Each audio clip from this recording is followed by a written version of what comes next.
Hello and welcome to the second, I was about to say anniversary. The second anniversary of our first Corona episode. The Coronasode number 2, as it were. This is Sneaker Madness. I'm your host, Justin. With me are always Sam and Jackie. Hi, Sam, in a different city than we are in again. Hello, coming to you once again live from a taqueria salsa, this time with the paper towel as a pop filter. Ooh. All right. High tech. We do have a pop filter on order, so hopefully it's coming your way soon. It'll be ironic if it doesn't work as good as this paper towel. Yeah, no shit, huh? Like white gold. We'll have to redo the entire industry. Like, go on all the podcast network, or we'll have to go to CES, which CES may never even happen again, and be like, get a booth and like demo the newest pop filter for podcasting, and everybody's like, can I use that to wipe my ass instead? You could. I'll take it. You could. I don't have any toilet paper. Give me pop filters. Hello, Jackson Hole. How is your face? My eyes are itchy. Yeah? Yeah. But other than that, I feel pretty good. Is itchy eyes a symptom of coronavirus? Because you shouldn't be touching your face. No, that's just allergies. Uh-huh. Yeah. Allergies to not coronavirus. Or wait, then you would have itchy eyes if you didn't have coronavirus, which is exactly what I'm not implying. So never mind. I've got some topics, guys. Okay. Starting with earthquake! If you didn't know, which you probably don't, Idaho had a 6.5 magnitude earthquake yesterday afternoon, right after Sam and I were working on doing some compression work for the podcast. And I'll admit, it scared the shit out of me. I barely noticed the fucking thing. Oh, you dick. Yeah, I felt worse in California. That's the problem. And there's nothing normal about being used to earthquakes, and that's what sucks about living in California, is you get used to the fucking things. Yeah, the majority of our listeners come from California, specifically Southern California, so they're quite familiar, and they're like, 6.5, you've been... Yeah, well, it's a little different when you don't go through it all the time, okay? Then we were hundreds of miles away from the 6.5, so what I felt was about a 2. Yeah. And I was like, I actually had to think about it. I like stopped, and it's funny because like reflexively, I just like stopped right in the doorway, and I was like, no shit, an earthquake? Right. And then I was like, I guess that was it, huh? All right, how about that? Yeah, we haven't had one above 5 anywhere in the state in 37 years. So it's pretty rare for Idaho to have high magnitude earthquakes. Jackie, this was your first that you remember. The last one that happened here was 1983, which I barely remember. But what was your reaction? Well, I was sitting there watching The Simpsons on Hulu and cross-stitching. Yes, I'm old. And I know what the listeners are going to say. I'm not ashamed. It was cross-stitching. My God. And I thought that you were running around the house behind me with the dogs, and I was just getting ready to turn around and be like, what the hell, man? You're going to knock out my curlers. I'm trying to cross-stitch. Right. Yeah. You're interrupting my matlock. And right when I was turning around, Justin screamed from downstairs. He's like, get in a doorway! Because I didn't really realize what was happening. I thought somebody was running around the house, and then it got really loud, and you could hear it. It sounded like really bad thunder.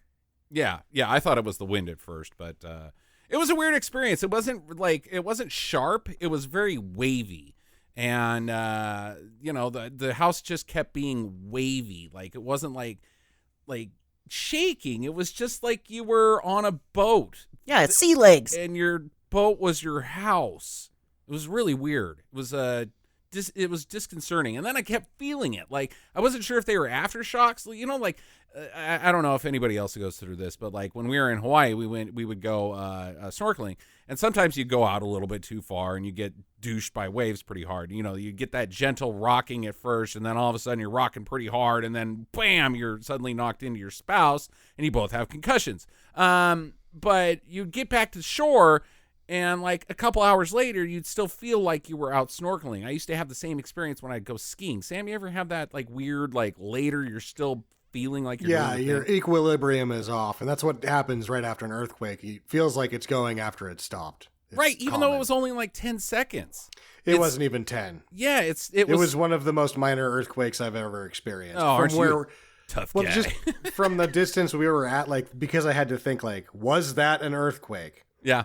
Oh, I knew You it was her. know, We might have when got it's an hit pretty earthquake hard. when they're big. You're like, oh shit, this is a big one. Yeah, we might. I would say, well, I don't have a whole lot to compare it to, but I just based off of television, I would say like we felt maybe 5.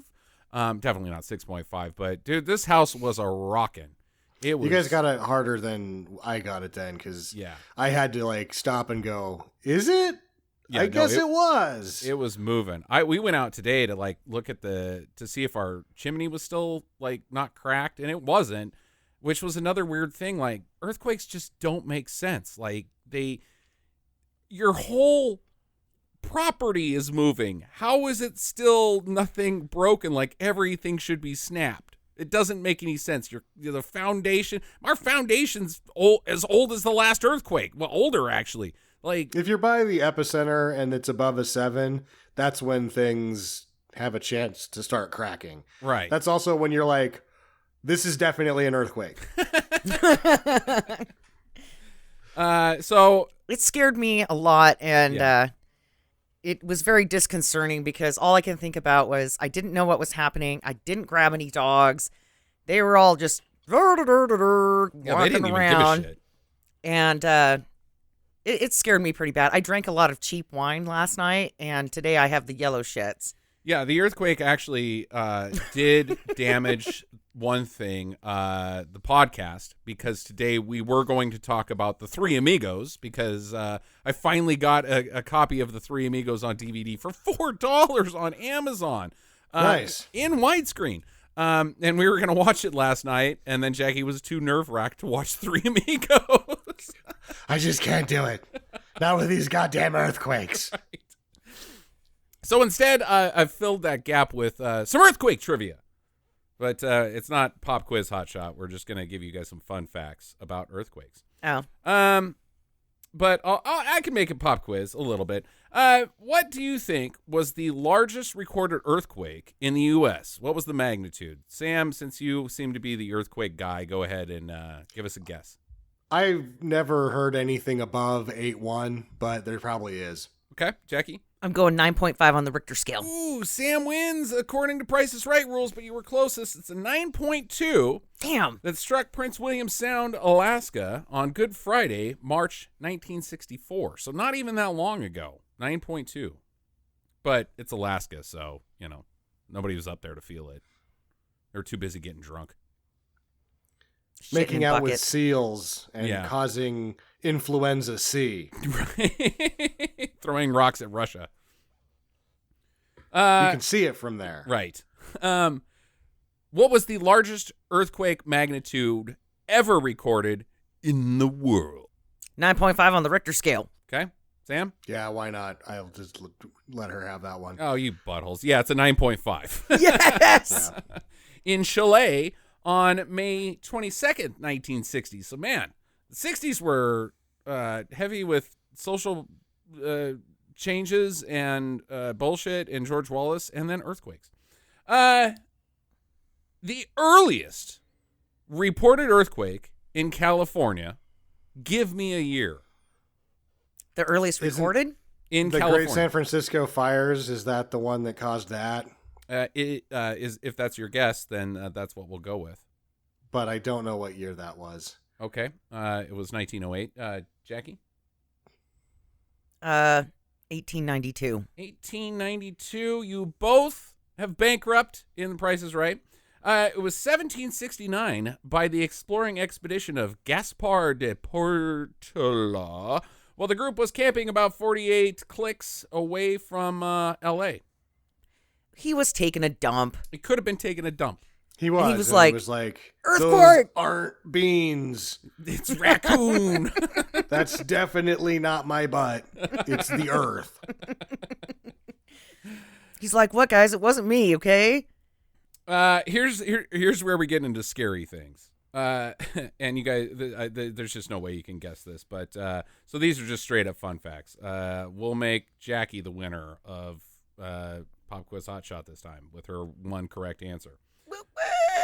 San Francisco is moving towards LA at the rate of 2 inches per year. That's insane. No? Yeah. It's moving as fast as our fingernails grow, though, which makes it sound a little better. It'll get there eventually, or not. Which is really disgusting if you think about your fingernails growing 2 inches a year. 2 inches? You would scratch your butthole. Blech. And you wouldn't be able to wear shoes. The cities will meet each other in several million years. So we're good for now, but Not our problem. yeah, not our problem. Probably won't. Yeah, live I here. mean, San Francisco and LA getting along would be like cats and dogs living together. So, God, Right. glad we're not going to see that. Yeah, they'd have to like have. I was about to say like they'd have football teams right across the street from each other, but San Francisco and LA already have that. Or no, LA doesn't. LA only has the one team, huh?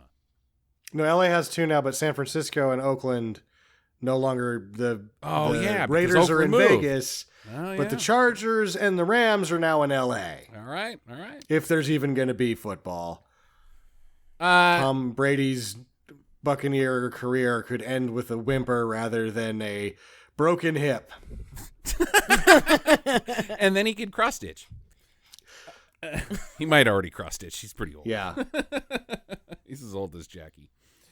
he cross stitches his own hernias. Makes a nice little flower pattern.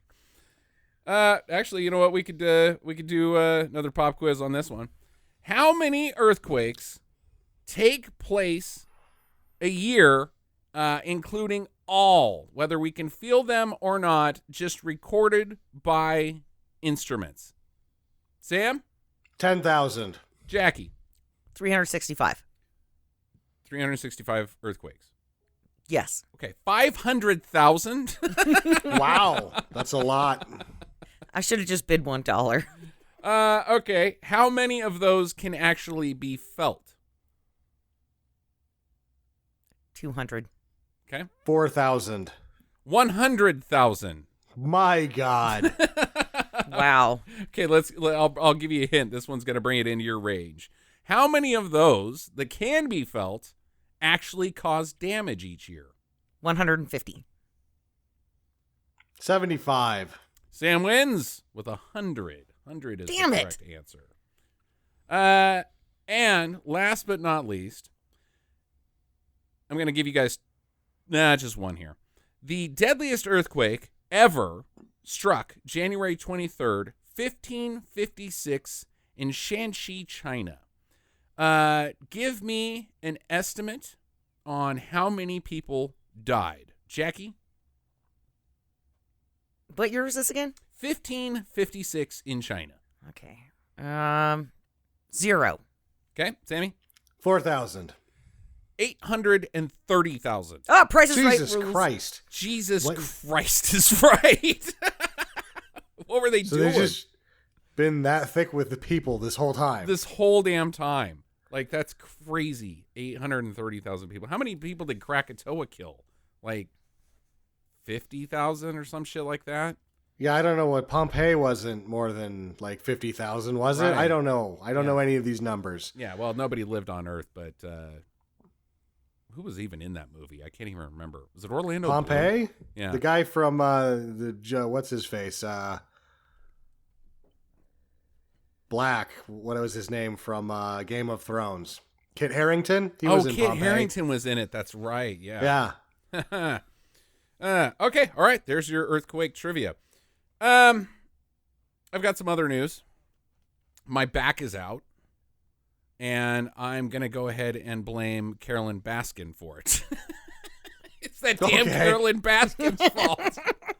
I hope you're wearing underwear today, Tiger King. Speaking of which, Sam, Take it away. You Take broke what a away? promise last Coronasode. Oh yeah, no, I watched all of that in one go. Yeah, we did too. I put the preview on and I saw it and I was like, I'm not going down alone. And I had Sandra come in and I was like, just watch this preview. And she's like, I'm not interested in watching TV today. And I made her watch the preview and she sat down and said, let's watch this. And we watched all of it. Mouths agape the entire time. Right. What was your take? On what part? Well, I mean, it's all insane. Every bit of it is insane. were we wrong when we talked about it? And like, I guess we were, because we didn't do a very good job of selling it to you, because you were like, I'm not watching that. Yeah, I didn't sell. Well, I think you were underselling it, and I was like, well, because it wasn't even you. Like, what happened is I turned on Netflix, and it just threw it in front of me. Sure. Right. And now, if had Netflix done that, I would have been stubbornly not watching it the whole time. But like, I see it, and I'm like, oh shit, no, I gotta watch this. This is terrible, because it's like, if Jerry Springer was filmed live in a train wreck. Yeah. That's what that shit was. But bigger than that. A flying train wreck. A flying live. Train wreck With surrounded Jerry by Springer wizards. inside of it. What do you think about the conspiracy, Sam, that somebody put something on his shoe? And the tiger tried to drag him around. God damn it! I forgot about the shoe conspiracy. Do you think somebody was trying to kill him? I don't think there was actually a scented shoe conspiracy. Perfume. They put perfume on my shoes, the Yeah. sons of bitches. The tigers love Estee Lauder. Who That's why they're doesn't? not allowed to go to makeup counters. They'll kill the makeup ladies. You know, the funny thing is I'm sure that back in like the 80s or early 90s, there was probably a scent of either perfume or cologne that had tigers in the commercial, like White Diamonds with Elizabeth Taylor, and she's got her arms around a tiger. Oh yeah, I think so. So Who then ate her because she was wearing perfume. right, tasty. Love perfume. And Had it do been you- Liza Minnelli, the tiger would have spit her out. Yeah. She's inedible. Do you think that they were using food off of the Walmart donation truck Oh hell for yeah! their pizzas? I totally think that was. They happening. said that they got to pick through the donation truck first. That was part of the gig. right. Was they got to live on site trailers, which looked bad, and that they got to thumb through any of the meats that they wanted and take first dibs, and then the tigers got the rest of it. Right. That's super dick. It's super dick. Like Well, I the think, humans can only eat so much. That's the other thing. The tigers can eat like whatever 40 pounds in one sitting or something. Whereas like if you eat a pound of bologna, you're gonna be in bad shape for like a day and a half. Yeah, no, I think that they probably had like a stable menu where they just get like cheap pepperoni and, you know, mass cheap pepperoni, because you're not going to find that in the bin at Walmart, right? And so you have Yeah. your pepperoni pizzas and your Mystery meat. Hawaiian pizzas and your sausage pizzas, but then you have the weekly special, and the weekly special is tiger food, not food that is made of tigers, but you know, the food that goes to tigers. That's Walmart aged beef. What did you think The- about his reaction, Sam, when that lady's arm got ripped off at the park? And he was like, "It's going to ruin me." Yeah, no, that was about right. That's how they deal with it. That lady, Usually. man, what the hell is going on with any of those people? Like, it's all just so bonkers. And the thing that blows my mind away is that, you know, like I was saying last week, and I kind of think that it's been in production for a while. Like, this documentary is like, shit just kept happening, and they're like, oh my God, there's just this is going to be 5 seasons because this guy just keeps delivering documentary shit. But like, how all this stuff went under the radar until now with the American public, I don't think it went under the radar with the FBI, but I do think that for the most part, nobody knew about this shit.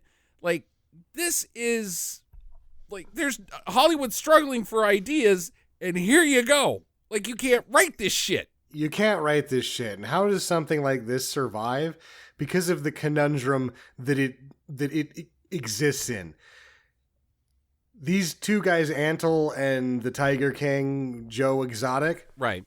they're have successful breeding programs in animals that are having impossible times breeding in captivity. So what the fuck do you do? Right. Because they're still breeding them and they're healthy. So Right. you can't actually shut the shit down. Right. Meanwhile, you've got your guy that's doing a good service that you're like, what do we do? Because this is illegal, but it's kind of working. Is also like maybe David Koresh. Like maybe he's David Koresh. Like he could easily you go in there and like we're taking the tigers, and he's like, all right, let's do this. Let's do this. Yeah, he's like, by the way, I just let him out and I'm part of their army. You're fighting a man in a sea of tigers that's dual wielding 45s. Yeah, the not ATF good. wanted no fucking part of that. Yeah, they looked at not it on good. paper like, this is a losing proposition. Right. Wave of tigers and a man with dual 45s, we're going to lose this one. All right, so Sam is now on board. Sam, I'm going to switch it to you. Sure. You have a take this week, or Sam takes on, or something like that? Sando takes on ducks, Ducks, right. What? particularly one duck. Okay, one duck. Okay. Yes. Though it has been, it seems like it's proven that the COVID-19 is not avian versus some of the other coronavirus, especially the influenza strains of H1N1 and H1N3, say. I believe it was called the avian flu. One of them, H1N1 was the avian flu. H1N3, I think, was the one. Maybe the Spanish flu was also a bird flu, too. But there's a swine flu, and then there's not Hep C, but influenza C, which is apparently from seals. And thanks, Alaska. Yeah, right. Yeah, Sam, you can't tell people I got this Hep C from a bird. So nobody's gonna fucking believe you. Well, I think that, I also don't have any evidence that I actually had the COVID-19 because you have to be hospitalized sick to actually find out. Right. So I was sick all week, and I feel better today than I have felt since last Friday. Mm-hmm. And what I noticed was that our cat, Monkey, has had a tawdry romance what's a with a cat male monkey? duck. The cat's name is Monkey. Oh, damn it. I was really hoping that you, in This your is going to get quarantine, confusing. You've gone all Dr. Moreau, and we're splicing things that shouldn't be done, and soon I was going to have, like not just weird animals, but, like, strange sandwiches, like a palm tree sandwich. Like, just you're putting it all together, making weird shit. Cat monkeys. Cat monkeys. I think they're called servals, and they exist already. Oh, God damn it. Anyway, the cat's name is Monkey. Okay. And Monkey seems to be having a romance with a drake, a male duck. Okay. Mm-hmm. And I blamed that duck for getting me sick. And now Monkey's not talking to you anymore, and she's telling you, respect my decisions. Well, That's my man. and this is what happens when you go into a week of isolation. As it turns out, this motherfucker, the duck, has now taken a mate. That two-timing son of a bitch. What a bastard. Yeah. Poor Monkey. Don't ducks mate for life? Mallards? I don't know. Yeah, they do. I think they do. I Ducks think do mate this for life.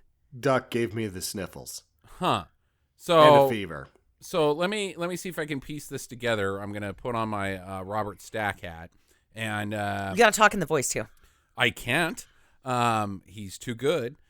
But your cat's out on the prowl one day, and he sees this duck, and this duck has What's got a she? It's a lady cat and a man duck. right. Yeah. So right. at least that part of it is sort of kosher. Right, and that duck is flipping its tail feathers up quite a bit, and that duck's like, or that cat's like, I'm gonna eat that duck, but then that duck turns around and gives it the old Sinatra, like, Yeah, pretty much. And this has been going on for weeks. And so then the cat and duck tongue each other immediately. There's no foreplay. It's they both feel gross about it afterwards. And then the cat comes inside because it's hungry and mistakes its dog or its cat food for your eyeball. No. Okay. So this romance has gone fast and loose for a couple since the duck flew back in here. You can see them hanging out because I think really what happens is that she does want to eat the duck, but the duck is obviously too big. So and instead charming. of fighting, they've become friends. Okay. And I still And don't they know hang how out you get sick. daily, and then the duck gets its duck business all over the cat. Okay. And then I go into the garage, and then the cat jumps on me, and there I go. I'm ducked. I've been avianed. I've got it. And so you're picking up the cat and using Well, it the cat as a just washcloth. jumps on me whenever I sit down to put my shoes on. Right, but how does the cat get on your face? The cats just get all over you. You can't do anything about it. Keep the cat away from your face. Oh yeah, you try to keep a cat away from your face. You tie in your shoes and they rub into your face. You can't do anything. Like, God damn it, I'm trying to tie my shoes. Quit rubbing in my face. It's too late. Yeah, not to mention that the dog kicked you in the head today. Yeah, but my dog's not rubbing up against ducks. My dog's just rubbing up against me. Maybe your dog should get faster or more charming. Good call. Or actually a bad call, because then I get sick, according to you. According to your very clear scientific method. Yes. Fallacious reasoning that I clearly disqualified at the beginning of the whole talk. I don't think that you're more wrong or more inaccurate than, say, the... Fox News? The Fox News? What?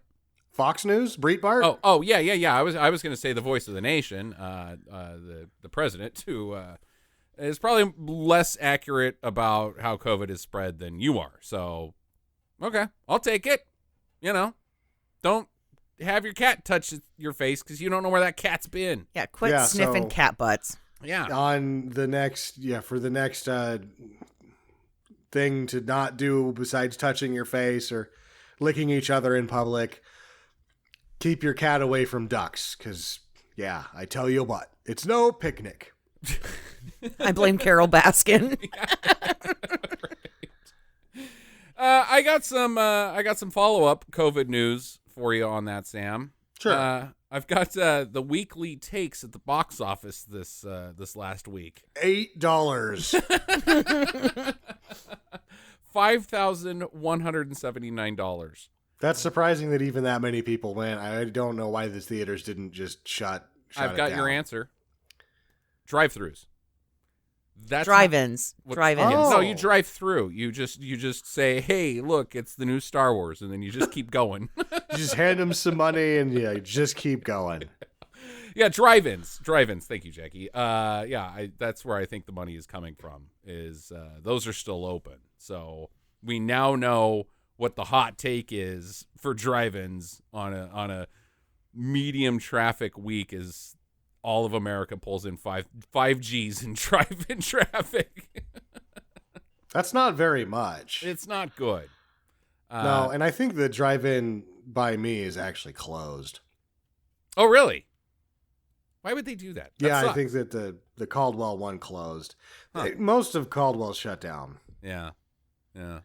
I don't know. Justin won't let me leave the house. Right. Since we got back from Hawaii, I went to the store one time and I begged to go to the gas station to buy ice cream, and they had shitty flavors. And then I ended up getting, whatever the worst of the, the best of the worst was. And then I ate some of it, and it made me sick because I guess I don't like ice cream. Apparently I cannot eat ice cream anymore. I'm too fucking old with my cross stitching, and so I've only seen the outside world twice. Right. That's true. I will say that today is our big anniversary, Jackie. Today is actually a coronavirus anniversary because 2 weeks ago from today we came back from L.A. or from Hawaii through L.A. And so now we're out of our self-quarantining thing we didn't get coronavirus in LA that we know of, or at least we don't have to go to the hospital because of going through LA to when we came home. Well, I think it's just a because hotbed of coronavirus. Right. Yeah. And I think really just that we're two disgusting ass people, and the coronavirus took one look at us and was like, nope, too much competition. I'm good. Yeah, maybe. So congratulations to us. If it wasn't for the rest of the country being on lockdown, we could go out inside and do stuff and not feel bad about it, but we can't because, yeah. Yeah, see, you made fun of me for drinking all that alcohol on the plane, but I probably saved myself. Because you still are on this theory that alcohol cures coronavirus. It doesn't. I don't give a shit. This is what I'm going with. Just say I like booze. Real solid amount of scientific data that says that a high blood alcohol level actually compromises your immune system. You know what? I'm not going to stop. I'll go you one further, Sam. If you drink past that point and keep drinking and drinking and drinking, you will eventually be cured of coronavirus. Yes, because you'll die. Because you'll die.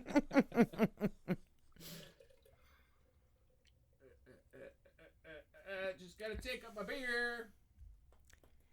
Well, Jackie, if the ice cream is a problem, you'll probably be upset to find out that the grocery delivery people brought me it is a combination. It's a Klondike, but it's not an ice cream sandwich. It's just coated in chocolate, so it's like a bar, but it eats like a Klondike, and it's Reese's peanut butter. It's delicious. Oh, I've had those. I've had 2 of them already. They are so good. They're like real good. Have you tried the Twix ones? I haven't had I've had the Twix, just the Twix ice cream, and that's good too, yeah. Yeah, they have the Twix bars, and they have Snickers ice cream bars, too. And they're both very, very good. Why is it called a Klondike bar if it's a cookie? Well, what would you The do Klondike for a bar is Klondike an ice bar? cream I sandwich. know the song. What, Sam? It's an ice cream sandwich. But it's called a bar. What would you do for a Klondike bar? It's not a bar. It's a sandwich. Yeah, I don't know. No, Klondike bars are coated completely in chocolate. They're Well, like, that's they've got true, magic yeah. shell on them. That's what it is. It's the same thing. So this is just a Klondike bar with Reese's inside of it, and it's great. Mm-hmm. And I guess what the Klondike bar is like that shell chocolate is good enough that it doesn't melt all over you immediately like most ice cream chocolate will. Okay. Yeah. But I'm still confused. Why do they show cookie sandwiches in the commercials when they say, what would you do for a Klondike bar? Because that's not a Klondike bar. That's a Klondike sandwich. What the fuck, advertising? Well, Were they you quit too making poor to those have commercials. sandwiches, Klondike sandwiches? Oh, absolutely. My dad would only get the grossest of treats. He would get, I can't even tell you what they are. They're the most generic cookies you've ever seen, but they're like a shitty Oreo, and somebody's going to know what the hell I'm talking about. They come It's in the Western Family cookie sandwiches. Western They're Family awful. cookie sandwich. Yep, a lot of those. And then terrible. the popular one in our town wasn't like people, I guess, just couldn't fucking decide or couldn't say, you know what, sometimes we want vanilla, sometimes we want chocolate. You only got the ones that were white on one side and Correct. and brown on the other. Correct. And they were rock fucking solid. Rock fucking solid. They were so gross. His favorite ice cream flavor was the 5-gallon tin of Neapolitan, which is not anything that anybody should partake in. Like, what the fuck is Neapolitan ice cream? Like, I bought some for everybody and ate it all by myself because nobody wants Neapolitan. Are you fucking kidding me? No, I like it's just- Neapolitan. No, you No, don't. you don't. Everybody, don't. it ends up being the chocolate's gone immediately, and then people decide eventually to eat the strawberry and the vanilla. Right. See, and I like strawberry ice cream. Then just get the strawberry. Just get a thing of Yeah. strawberry. Especially because if you just get strawberry ice cream, it usually has actual chunks of strawberries in it, which is good. Right. Wow, you guys super were poor because the Neapolitan that I had as growing up had chunks of strawberries in it. Screw you. Anyways, moving. Nobody likes Neapolitan, including you. And then we didn't get ice cream sandwiches. We got popsicles, and they were the kind that you break over a desk. You know, Yes. Yeah. the little Here's- stickers. what I don't get about those popsicles. Did you always notice that there was like a few cherries, like one blue, and then like 76 orange ones? 76 orange ones. Yeah. Yep. A lot of orange ones. What the fuck? I don't know. I don't know. Like, does the sorting machine make that decision? Like, some guy put it on orange one day and they just went all orange from then on out? Or was there actual market research done? Or is it just so cheap and shitty that they're like, send all the orange to Idaho? Or no, I've wherever I've gone, those giant bags of shitty popsicles that you break over the corner of a counter, there's always 6 times as many orange ones. It's like they were, okay, well, we got to make Kool-Aid for the blue ones and the red ones. Right. But there's this fucking run on Tang since the astronaut commercial, and we just can't get rid of this shit. Right. Got another streaming do's and don'ts for everybody. On something we watched last week, also on HBO, that Sam didn't watch. And I'm going to go ahead and straight up tell him that this is a do not for Sam. He would not like this show. But it's called The Outsider, starring Jason Bateman, briefly. Sam Mendelsohn, Brad Mendelsohn. I can't remember what the lead guy's Tom name. Mendelsohn, the guy that's the bad guy in every movie now. Is that? I don't know. Tom Mendelsohn's the bad guy in Rogue One. Tom Mendelsohn he's the bad guy in everything now. Huh. Okay. He's even the Skrull in the Marvel MCU. So in Captain Marvel, he was the bad guy that becomes the good guy, sort of. I don't know. And then Cynthia Erivo. Ben Mendelsohn. Sorry. Ben Mendelsohn. Yes, that's who we're talking about. Yeah. Yeah, that's And the then, guy. He's good. Yeah, he's good. And then Cynthia Erivo, who apparently won the talent lottery, because if you remember, if you didn't see Bad Times at the El Royale or whatever with Captain Handsome, and you didn't see Harriet because she was nominated for Harriet, she won, or she was the one that sang at the Grammys and pretty much kicked the crap out of everybody else, including Sir Elton John. Sorry, Sir Elton John. She's fucking deadly. She is deadly. I don't remember much of the Grammys. We watched it sort The of. Emmy, or the Oscars. Sorry, Oscars. Both of them. All I remember out of all of the awards season was that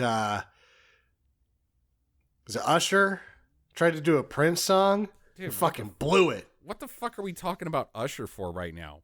I'm talking about Cynthia Erivo, bro. People with actual talent.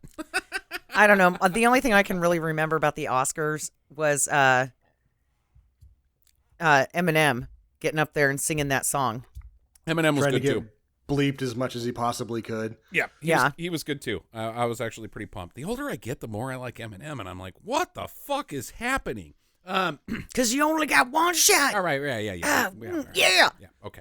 Okay, I can't rap, so that was it. The Outsider. It's based on a Stephen King novel, or it's not based. It's a supposedly a page and paper adaptation of it. Jackie and I both. I think we both really liked it. In fact, I'm gonna go out on a limb and say that it's the best adaptation of one of his horror pieces I've ever seen. Jackie, where are you at? I super liked it. But then again, you're talking for me, so I'll just be quiet and settle over here. Let you keep on talking for me. Because you don't actually have anything to contribute. Because God damn it. I set you up to talk about it. I literally asked you what your thoughts were. Quit putting the pressure on me, damn it. God damn it. Do you want some reminders of what happened? No. Okay. I liked it. I liked that it had the paranormal kind of mythological, well, not paranormal, the mythological aspect of it. Right. About what this thing was. And unicorns with 10-inch cocks. Yep. It's actually a pretty small cock for a unicorn. Let's go find them. We got to get them. They should have probably 47-inch cocks on a unicorn. What do you think? I don't know, but when it rears up to do its unicorn business, you really want something showing. Right. Yeah, Stephen King, when he wrote this, was not on Robotussin. He was just straight up on H. So, oh, nice. Yeah. No. No, I thought it was a good story, and I thought that it was well-paced for the Yeah. series, and it was one of those ones I wanted to binge it, but I had to go to work the next day, Right. so it was like, all right, well, that's all we're gonna watch, and usually I'll cross stitch. There it is again when we're watching TV, right? Because I don't really fucking care. Right. But I actually set it down and paid attention, kind of like the Tiger King. The first episode, I was like, oh, okay. And then after that, I was like, I can't cross-stitch. I have to watch this madness in front of me. Right. I also really appreciated the fact that they didn't cower away from the supernatural side of things, because as we're well aware, most of Stephen King's horror work is supernatural. I mean, there's some element of supernaturality to it. There's always some element of youthful Randall behavior. Flagg. I mean, how do you get? He's in like half the fucking books. Right. They didn't shy away from that, and at the same time, like, when it's exposed on what you're dealing with, it's not stupid. It's not shit weasels, as it were.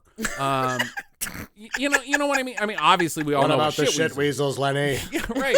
It wasn't like, oh my God, this is stupid. There was this really nice like build up to it that I was thinking, oh, they're gonna reveal the monster, and I'm gonna be like, ugh, lame. But when they do, it's like, okay, because in these, my thing about whodunits usually is like when it's divulged who done it, you're always kind of disappointed. The fun part of it is the build up to, you don't want to find out who done it because you want it to keep going on, because that's the fun part. And then once, go ahead, Sam. In fact, that's why I was Did you just many fart? years ago started pushing Connolly on you, because I was like, they're not really whodunits. It's how it was done. You find out who the bad guy is immediately, and it's like, well, he's dodged this major bullet immediately because knows he either will disappoint you because you want to figure out who does it who done it. That's what the greatest satisfaction is figuring it out right before. So the perfect But even amount then, of time, when you right? do, and you it's like, hey, I figured it out, and then the next line is, it was the butler, you're still disappointed because now you know it was the butler. Yeah, there's not a lot of gratification, whereas when you have these mysteries where how it was done is the interesting part, it's a lot more fun, I think. Yeah. I think that's probably why I liked Knives Out so much. Because it was, you knew that something happened to this guy, and then there were all these suspects about what actually happened to this guy. But you think it's, I like that twisty, turny. In a lot of ways, Sam, I would say that I like to be stupefied to the end. Like, I think it's this person, and then when it turns out not to be them, it almost makes me feel like, yes, okay, they got me with the red herrings. Right. Yeah, you don't want... Or you have like a Matlock ending where it was actually that guy, and you're like, that guy wasn't even in this episode. Nope, he's the killer. That's why you didn't guess it. You know what? No shit, huh? I'm going to go ahead and say, Sam, I don't like the Matlock ending. That's my No, they're least always favorite bad. ending. 2 Matlock references in one episode. But yeah, if you do like Stephen King's horror side of things, which I typically don't, even though I love all of his movies for the podcast's sake, I recommend this one a lot. The pacing's phenomenal on it, and Cynthia Erivo is deadly, and I want to have the TV be nothing but her. And everybody else is great. The directing's great. And Jason Bateman directed 3 episodes, I think, which is like, dude, what is up with him? Apparently he's really good in Ozark too, which we haven't Oh yeah, gotten I was into just all. about to say I'm getting a lot of pressure Yeah. from my gaming clan. There's a number of people that have been like, "Oh, you got to do the Ozark." Right. So It's on our list too. yeah, we'll probably get to that at some point. Sam, you got anything else? Well, because I'm on the metered internet, we've actually been doing this because you got to do something, right? Right. Cracking out a sealed Blu-ray, because I have so many. As you know, I buy movies at a fevered pitch that I can't even watch them. But that's what we've been doing lately, is cracking open Blu-rays that I haven't bothered to open yet and watch them. And this week it was our back-to-back double feature and cracked open Blu-rays that I haven't watched yet was The Outlaw Josie Wales and John Wick, because she hadn't seen either one of them. Okay. All right. So And it's actually John Wick 1, right? Yeah, the first one. I have no interest in owning the other ones. Right. That first one's real good, though. Yeah. But I thought it was like, oh, this is interesting. It's going to be like an inadvertent anti-hero double feature. When watching them in conjunction, Josie Wales is a really good guy who just happens to murder the fuck out of a lot of people that all really deserved it. It's not just like, oh, they were a bad guy. It was like, no, that motherfucker deserved to get shot right then. John Wick isn't a very good guy. No. He's not. No, he's a bad assassin guy, for but hire. He's not a good guy. It's not the same thing at all. But that nightclub thing, haven't seen that for the third time. Boy, that nightclub sequence is fucking awesome. Oh, yeah. And there is not one bit of that is him, that isn't Keanu Reeves, other than the fall. The big fall off the balcony is obviously not him. And it was not anybody, but, or wires and sped up, right? But yeah, the level of stunt work that he does himself in that movie is, I think, why the John Wicks don't hold the 2 and 3, beyond the fact that they're just paper thin plot lines. They don't hold up because nobody does that much fucking of their own stunt work over and over again. The amount of stunt work that Keanu Reeves did in that first John Wick is fucking amazing. Yeah. Yeah, right. Have you seen him go to the gun range online? We all saw him go to the gun range online.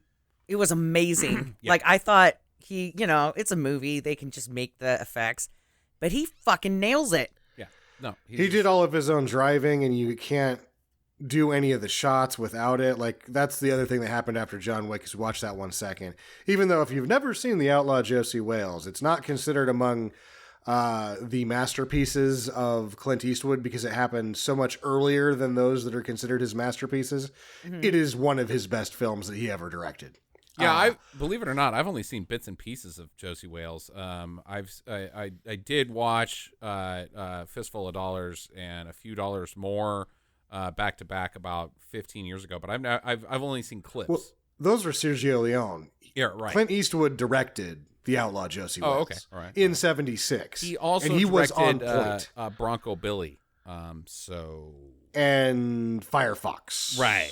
In 80 something. Like, there's some questionable decisions directorially. Right. But that one isn't one. Like, that's a shade of things to come is when you watch The Outlaw.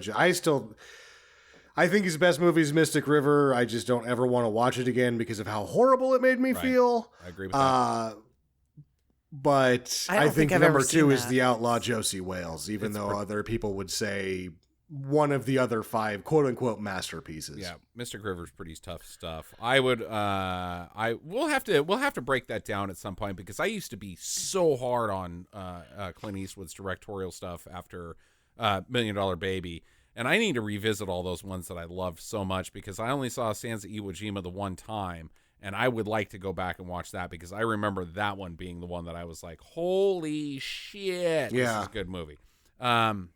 But I also only saw Mystic River one time. Apparently Jackie's never seen it, so we can add that to the list of things that she can never watch, even though it doesn't come anywhere near the realm of Platoon, in my opinion, and she already just watched Platoon. So but just because you said that, like, yeah. I'm willing to go through it when it all comes to an end with the social distancing. Like, I might just do that. I just might be like, all right, this is the first thing we do is we're going to watch Mystic River and see if it makes you less happy than Platoon.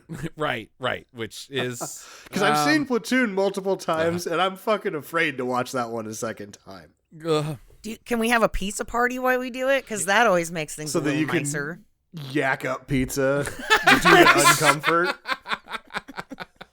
God damn it, it's that kind of movie? Jesus. Dude, the end of Mystic River fucking sucks. Yeah, it sucks. It sucks. I don't think it's the Deer Hunter. I think it's a coin toss for me as to which one's worse.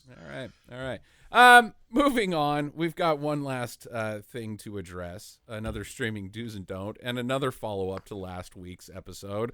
I pinned her down, and we watched the Watchmen movie. Just as good as what I remembered the first time. Oh, really? Okay. I'm gonna let you go for a little while, Jackie. Where if and now I know that last time during Coronasode #1, you were so drunk that you probably don't remember anything that you said. But I'm gonna go ahead and let you just maybe try to vindicate yourself a little bit here. Okay, so The Watchmen, the HBO series. I was so fucking lost when we were watching that because there's all these references to things that happened before.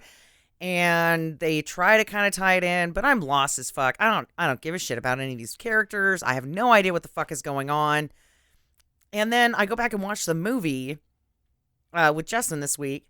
And one, the blue dong is awesome. It's awesome in the series as well. Okay. Way to go, blue dongs. But then, oh shit. Spilt my beer. Maybe we should stop you right there because if you're already knocking beers down, Yeah, we don't want to have a about- repeat. Yeah. Angry blue dongs knocking shit over. Yes, that's what happened. So, after watching the movie, and it was a long ass movie. I don't remember it being 3 hours. 3:04, I think. Then a bunch of the stuff from the series made sense to me. And I really felt like if I would have watched the movie first and then went into the series, I probably would have understood what the fuck was happening. Okay. And I would have had a better appreciation for it. But because I didn't, and I was just confused, and I had to keep asking Justin what the hell is going on, it took all the good stuff away from me. I'm going to go no spoilers, so I want you to commit to no spoilers because you're the spoiler queen. The Watchmen HBO series is a completely separate, self-contained plot on its own with very few crossover in characters, and each one of the characters are their entire backstory that you need to know is explained. I don't think it was. Like, well, okay. Like Rorschach? No, Rorschach dies. He's dead. Yeah, But Rorschach didn't make it in either the I know, comic or but the movie. That Imagine is the why. same exact thing happened to him in both. Right. One of the commonalities. Right. Yeah, but his face is the resistance face. It's not there, dude. Oh my god, damn it, Jackie! Everybody, just fucking shut this podcast down because we're left with nothing but The white supremacists. Okay, thank you. That's not the resistance. Never ever say resistance and white supremacists in the same goddamn sentence ever again. You will be banished from this house ever again. Well, I thought in this series that they were some kind of underground They're resistance. fucking Nazis. Oh. And Rorschach was pretty Nazi-esque, Jackie. Like, he's not a good guy. They're resisting good human values. Okay. Yeah, I don't know. I think really, honestly, now that I've watched the movie, I kind of want to go back and watch the series again. Okay. Because I think that I can connect some of the things that I was just like, I don't understand. Why are these people wearing socks over their faces with black crap on them? And what? There's a secret lab somewhere? There's a giant octopus? What the fuck is happening here? Right. Yeah, the giant octopus isn't in the movie at all. No. That's you have to read that part. That's what I would say, and where I'm going to go is instead of cross-stitching, you should just spend all of Saturday reading The Watchmen. It only takes one day. Yeah, it only takes one day, Yeah. and it's worth every fucking second of it. I watched the movie with Jackie. It's the 4th time I've seen the movie, and I have finally come to the decision that it's not good. Yeah? It's not even okay. It's bad. Huh. I don't think it's bad, but I don't know that No, it's... I think it's bad. I think that there's like, because it was 2009 and because we had just come off of the entire string of garbage that Marvel dealt out our entire comic book movie existence up until The Watchmen. I'm talking, Daredevil and Elektra and what else? The first Hulk with was super the boring. Australian guy. Eric Bana. Eric Bana's Hulk, yeah. Actually, the one with, which is canon, by the way, the one with Tim Roth and Edward Norton is apparently canon in the MCU. It is. That one stinks. Yes, they're both not good. There was a couple other Marvel. I'm thinking Blade Trinity. Just this archetype that we thought of up until 2009 on what a superhero movie looked like. Before that we had the Batmans and they all stunk. And go back to the one that like, well, it's okay to make a superhero movie. Richard Donner's Superman. Like that's what everyone's trying to do up until the new MCU movies. Right, exactly. And so I think that in that viewpoint, that lens, yeah, boy, it's pretty good. But look, and I'm not even comparing it to the Marvel movies, but I'm saying like that taste that has been that bad taste that's been in our mouth for so long. And you know what? I'm going to lump even Wonder Woman. Well, not even Wonder Woman. I think Wonder Woman probably should have won some Oscars. And Aquaman into that group. And everything that we've experienced as far as what that type of movie looks like is so much superior to what The Watchmen was. And the decisions that have been made since then, and like the risks that the filmmakers have taken in as far as comic book movies, I'm specifically talking about the MCU, where it doesn't have to be that comic booky. It doesn't have to be exactly like the comic book guys. All you're going for is the point. Whereas what Zack Snyder did in Watchmen is so muddled by his like, well, I've got to make the fanboys happy, that it makes the fanboys unhappy because it's such a goddamn carbon copy, except for the big moment, which after watching this point, when I watched the movie the first time, I was like, well, they can't do the giant squid on New York City. They can't do it. That would look stupid on film. HBO does it. I'm like, God damn it. Thank you, HBO, for putting the goddamn giant squid in there. But like Barbas, Vate's little cat tiger thing, like he just shows up at the end in Karnak in the movie, and it's like, what's that fucking thing? There's no like reference to him doing any sort of genetic Dr. Moreau shit. And he's just got this fucking cat that doesn't make any goddamn sense. And it's like, dude, just cut the cat. We don't need the cat. Just cut the cat. We don't need it. It's not plot relevant. The fanboys can go fuck themselves. My point is, don't make movies for fanboys. Make movies for the goddamn script. And we will all fall in line and be like, you know what, that was pretty good. And he didn't do that. He made it, like, tried to be so faithful to the source material's visuals that he forgot about being faithful to what the source material would look like in film and the point of it, the whole point of it. Like, but at the same time, his decision to change the ending was the most faithful to the feeling of that he could have done. It's not, Sam. Him, right? Maybe for him, but that he was able to still get that same feeling out of that decision. And I think with the other stuff, like with the cat, with a lot of the other stuff, had he made that thing as long as he wanted to make it, it would have been 5 hours long. Sure, of course. But you're saying that he got the feeling right. When it happens, it is flat as shit. When the reveal happens, it's the Matlock ending. The way that he delivers it is so Matlock-esque. And I also want to, like he has to self-reference like the James Bond ending. And I know that this is how it happens in the comic, or not the comic, the graphic novel. But the way Alan Moore paced or not just Alan Moore, but Gibbons paced all that shit is it's broken up, it's delivered on time so that you have time to digest it. But in the movie, it's just fucking Rorschach and Night Owl walk in, and Ozymandias says, "Oh yeah, by the way, I just made Dr. Manhattan blow everything up, and you can't stop me. What do you think this is? A comic book movie?" Wah, wah, wah. And don't filmmakers ever say, "What do you think this is? A goofy movie?" Because that joke sucks so hard. I think that there's also some selfishness that I don't mind that Snyder took, that he obviously liked Rorschach a lot more. Dude, I like Rorschach. most people, and the climax of the film is Rorschach blowing up. Everything after that is whatever, and he really centralized that. So sure, yes, the Manhattan thing does fall flat, but he wanted to kill you with the Rorschach thing, and that's what I thought it worked. I thought it worked fine. I thought it worked fine, but it's not the impact.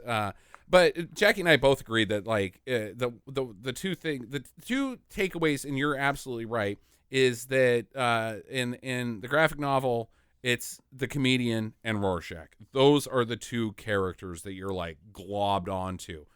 They're both horrible people, but that's who you like are like, I want more of them. And the movie does the exact same thing. It has, if you wanted to put those two, who's the characters, it's still the comedian Rorschach. So he didn't fail there. Jackie? Well, and the thing is that speaking of those two characters, the comedian was the one that I globbed onto the first and only time that I watched this. Mm-hmm. And that's not just Zack Snyder. That's a lot of Jeffrey Dean. Jeffrey Dean Morgan as the comedian is one of like the only time I can think of a better cast is Junior as Tony Stark. Right. Yeah. Like that's the only time that they've done a better job casting somebody. Like Jeffrey Dean Morgan as the comedian is one of the most solid casts ever. Right. Yeah, and I think that was the point that I really started to follow him as an actor and enjoyed seeing him in different things because it didn't seem like he got a lot of roles, and it kind of still doesn't. Oh, I still don't think he's A-list, but no, I and think he was he a should be. soap guy, right? But I don't know. He was my favorite, and he was my standout, and I was so sad in that movie when he died. Even the second time, I was like, God damn it, that's the one I liked, and he's not going to be in this movie. Even though he dies right at the beginning. At the beginning of the plot is him dying. Right. Who killed the comedian? So, Jackie, you're going to give a due to the film on your I am. repeat viewing? Okay. I kind of wish that they would redo it now with the kind of special effects like you were saying. Yeah. I kind of wish that they would do a reboot of it and maybe I dive a agree. little deeper into some of these characters because I Well, really that's felt what like the HBO's owl was doing. really focused in this movie. Oh, yeah. Night Owl is on, I believe, has the majority of screen time. Patrick Wilson. Sam? What? You're making an angry face. Oh, no, I was just saying that I feel like the flushing out the rest of the universe is what HBO is doing, and I don't really think that there's anything wrong with the visuals in the last one. No, I don't I think hate so either. rebooting. It just No, just I don't think. let expand, and that's what seems to be, and I'm excited to watch it when I get to it. It's like, if they're expanding on those ideas, I enjoy that more than like, let's just do this again.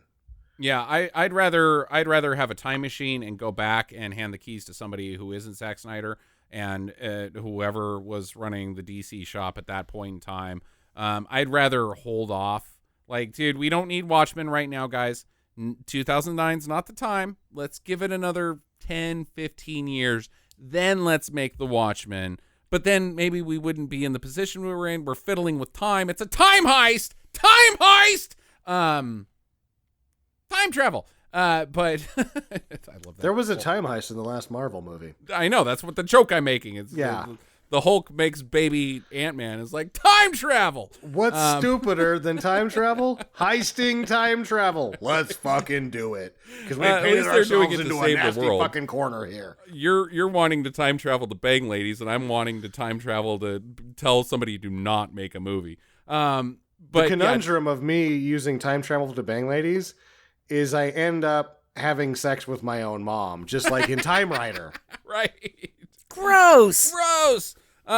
So anyways, now Inadvertently, because like, you know, you go back and you're like, oh, I'm going to bang hot ladies from the 1800s, whoever they are. Because you get bored after a while. After wait, your mom lived in the 1800s? No, but then you end up, you know, redoing the genealogy of Earth until like almost everybody is related to you. And then you're having sex with your own kids and your parents at the same time. And it's disgusting. It's disgusting. Don't travel through time and bang people. Just go back in time and tell Zack Snyder, not right now.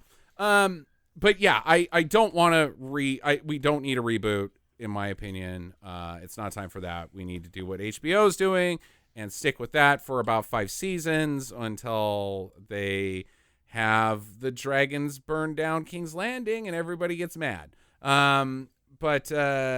Yeah, yeah, for now, let's just stick with that. And then maybe Spoiler in alert. 30 years, let's deal with Watchmen again. Yeah, spoiler. Dude, come on, Sam. Just because you're the only person on the planet that doesn't know what happens at the end of the goddamn show. So it's time. It's been a goddamn year. Just there's a year moratorium on spoilers for things that everybody's watching, except for you. But anyways. I blame Carol Baskin. Yeah, it's Carol Baskin's fault. God damn it. Jackie, let's get our guns. We don't own any. Yeah, I know. We got one last piece here of listener Good. Listener feedback. You don't Just know. I'm going to interrupt you too. Go ahead. We got Listener feedback. Now you've been interrupted twice. You guys must Feedback. be psychic. Because you. Feedback. How do you know that we're going to do listener feedback? It's like some of this is now scripted, which is what we weren't supposed to do. We've got an email from listener ACB on Twitter. He says, best podcast ever. So I am listening to the podcast, maybe a bit on the sauce. And I want to say, y'all are my favorite podcast, and Jackie is right. Butt cracks are an interesting topic. Yes. Thank you for your podcast. It is helpful. It is definitely helpful during this time. I do want to also mention, I wrote back and had a little bit of a conversation. The ACB is one of the people that is currently in Texarkana, and that he's on the shelter in place side of things. And works as a math teacher and is having to fight a lot of difficulty, still providing lessons to his children, his students not in person. And so... Did you ask him if all of his exes live in Texas? That's not funny. God.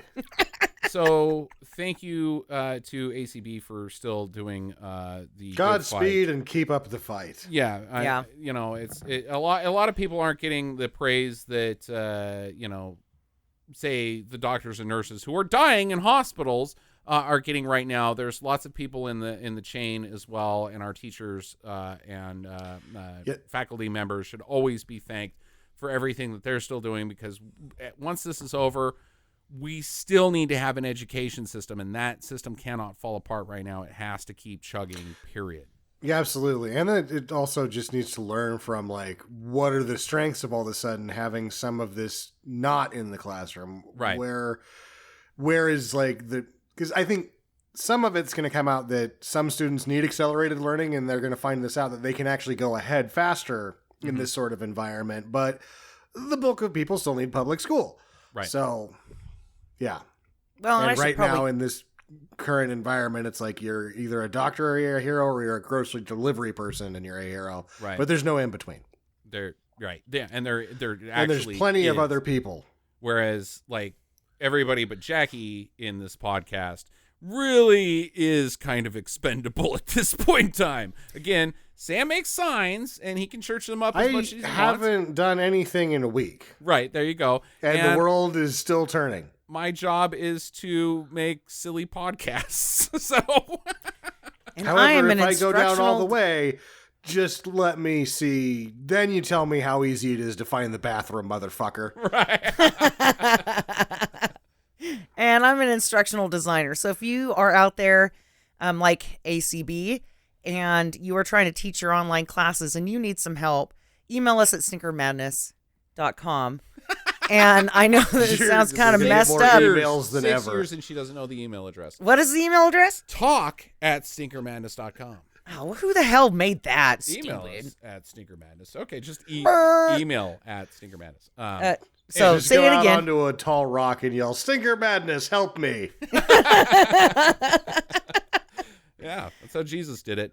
We got to wrap up, guys. So, yes, please email us, talk@stinkermadness.com. Follow us at Facebook and Twitter, facebook.com/stinkermadness, twitter.com/stinkermadness. Subscribe to us or support us on Patreon, patreon.com/stinkermadness. And I want to send some more shirts this week. I got plenty of time, so let's get some T-shirts made and sent out to you guys. So, Do we have like a sweepstakes? Is it like that. a fighting thing where they fight each other for the shirts? No, you just support us on Patreon at the $35 level, and we'll get you a sweet Tinker Oh, Madness so we're t-shirt. just selling the fucking things. No, it's free for supporting us. So that shut up, Sam. Damn it. Okay. Next Monday, we will have a new episode where we will be doing Truck Turner. So make sure you get your hands on Truck Turner starring Isaac Hayes. And in the meantime, get to the chopper.